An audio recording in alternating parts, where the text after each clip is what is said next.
Le crédit d'impôt recherche, le CIR, est devenu une source de financement clé pour les entreprises qui réalisent des projets de R&D. Mais le dispositif fonctionne sur le mode déclaratif, il est donc soumis à contrôle. Alors comment éviter le redressement en cas de contrôle fiscal? Eh bien, pour en parler, je reçois Florence Joseph, responsable technique Alma Consulting Group, et Éric Quentin, avocat associé au cabinet Hoche. Bonjour à tous les deux. Bonjour. Alors dans l'esprit des chefs d'entreprise, la perspective du contrôle fiscal peut constituer un frein à une demande de CIR. Alors Florence Joseph, à tort ou à raison? C'est vrai que la pression s'est accrue ces dernières années en matière de contrôle sur le crédit d'impôt recherche. Pour vous donner un chiffre, sachez que le nombre de vérifications ponctuelles sur le CIR a été multiplié par 10 entre 2008 et 2012, alors que le nombre de déclarants n'a augmenté dans le même temps que de 47%. Cette augmentation des contrôles s'accompagne également d'une sévérité accrue des organismes, administration fiscale et ministère de la Recherche. Tout cela conduit à une charge de travail importante pour les entreprises qui doivent mobiliser en moyenne 2,7 personnes en cas de vérification. Selon notre baromètre, 75% d'entre elles estiment d'ailleurs que cette charge est trop lourde. Pour autant, ce dispositif reste plébiscité par les entreprises et s'il est bien sécurisé en amont, il n'y a pas de crainte particulière à avoir. Alors comment se déroule le contrôle fiscal? En quoi est-ce une procédure lourde, Éric Quentin?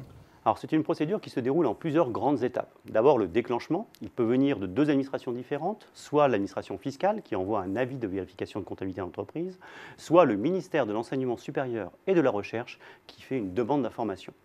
Vient ensuite la deuxième étape, la vérification des montants de crédit impôt recherche déclarés par l'entreprise. Il s'agira là soit d'un débat contradictoire, s'il s'agit de l'administration fiscale, soit d'une expertise, s'il s'agit du ministère de la Recherche, laquelle peut aboutir à un contrôle sur pièce de l'administration fiscale. Vient ensuite une réunion de synthèse des opérations de contrôle, suivie, le cas échéant, d'une proposition de rectification, c'est-à-dire un rejet total ou partiel du crédit impôt recherche déclaré par l'entreprise, puis la mise en œuvre des recouvrements. Et si l'entreprise veut contester la procédure? Eh bien, on en arrive à la dernière étape, la saisine du tribunal administratif, précédée d'une réclamation contentieuse auprès de l'administration. On arrive donc dans la phase de contentieux, alors que les étapes précédentes sont des étapes de pré-contentieux. Alors comment éviter les redressements? Florence Joseph, vous disiez il y a un instant qu'il fallait être bien préparé en amont. Effectivement, il y a des bonnes pratiques à mettre en place pour sécuriser son crédit d'impôt recherche, et ce, dès le lancement de son projet de R&D.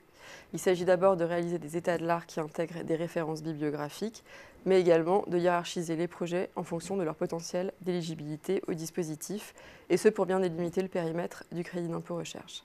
Il faut également porter une attention particulière aux attentes de l'administration et du ministère de la Recherche, en suivant notamment la trame rédactionnelle imposée pour présenter ces projets de recherche. Toujours concernant les projets, il faut savoir également les présenter de manière inédite, c'est-à-dire en montrant les difficultés et les échecs techniques rencontrés, contrairement à leurs habitudes dans le cadre des présentations commerciales. Enfin, l'entreprise doit garantir la traçabilité optimale de ses dépenses et en interne, elle doit former ses équipes sur les attentes des administrations.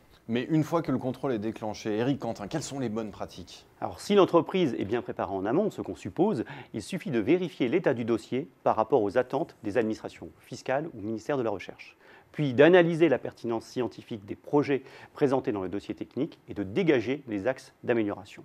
On passe ensuite au déroulement du contrôle fiscal avec le débat oral et contradictoire. Et là, l'entreprise doit déployer un plan d'action en préparant toutes les réponses aux questions susceptibles d'être posées par le service vérificateur. Alors vient ensuite, si j'ai bien compris, la rectification du CIR. Et oui, et là, il faut toujours être prêt. Les éléments de réponse aux demandes de l'administration fiscale doivent être rédigés avec l'aide d'un cabinet d'avocats spécialisé.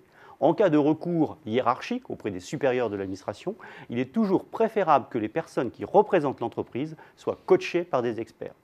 Et si on en arrive à la phase contentieuse, alors l'entreprise devra s'adresser à un cabinet d'avocats qui évaluera les forces et les faiblesses du dossier avant d'introduire un recours contentieux.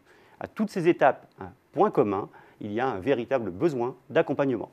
Eh bien, merci à tous les deux de ces conseils pour réussir son contrôle fiscal sur le CIR. Merci encore. Merci.